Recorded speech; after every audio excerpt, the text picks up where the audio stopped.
This is a poem called Clothes Have No Memory.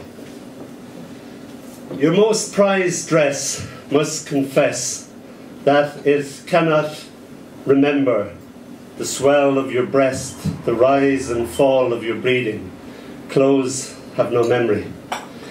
It is winter now and your summer frock has totally forgot the sheer sunny shockedness of being, underneath it all, absolutely Nicholas.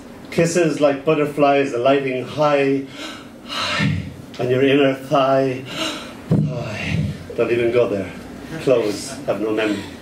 Your bra unhooked, unhinged, cannot really recall the thrill of it all as my hands with each caress create your breasts. Clothes have no memory. Clothes have no memory, but I do. Thank you.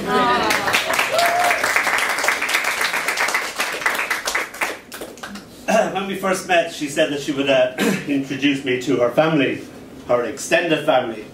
I met mum, dad, kids, grandkids, granny, grandpa, but unfortunately this is the situation in which I met them. It's called The Naked Truth. When we first met, you smiled and said, I would like to see a lot more of you, and shocked even me with a surprise nudist weekend.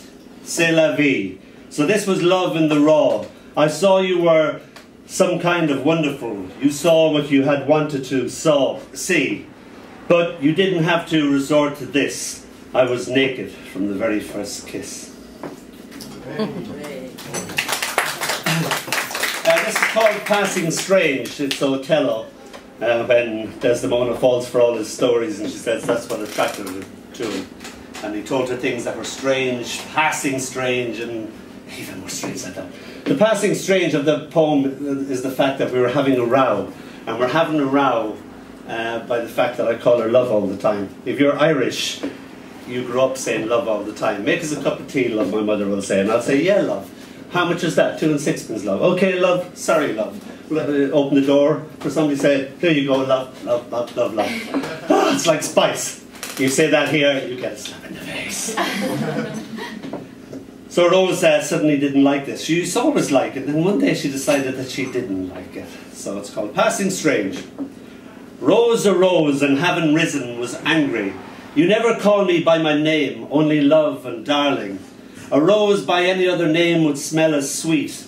That's neat, she sweetly smiled. That's Shakespeare, I whispered in her ear, and kissed her sweet, sweet smile.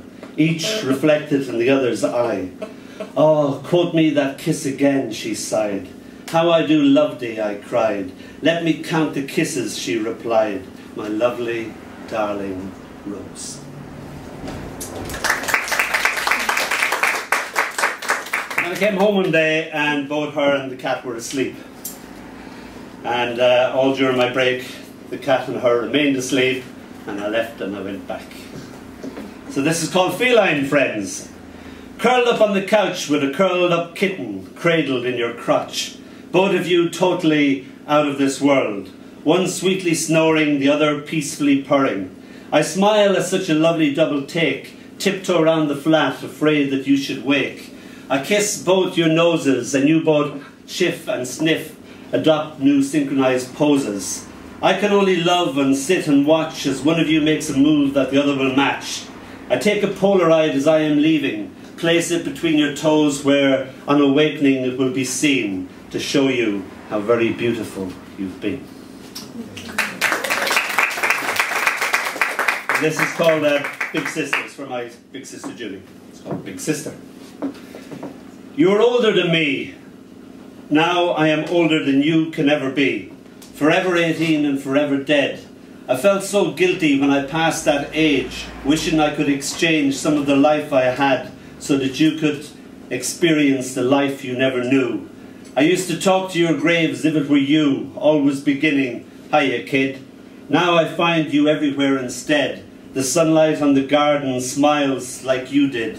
The ladybird stumbling over the furrows of my fingerprints has the same graceful awkwardness your body lent to every movement. You are younger than me and will always be, and I am older than you will ever know.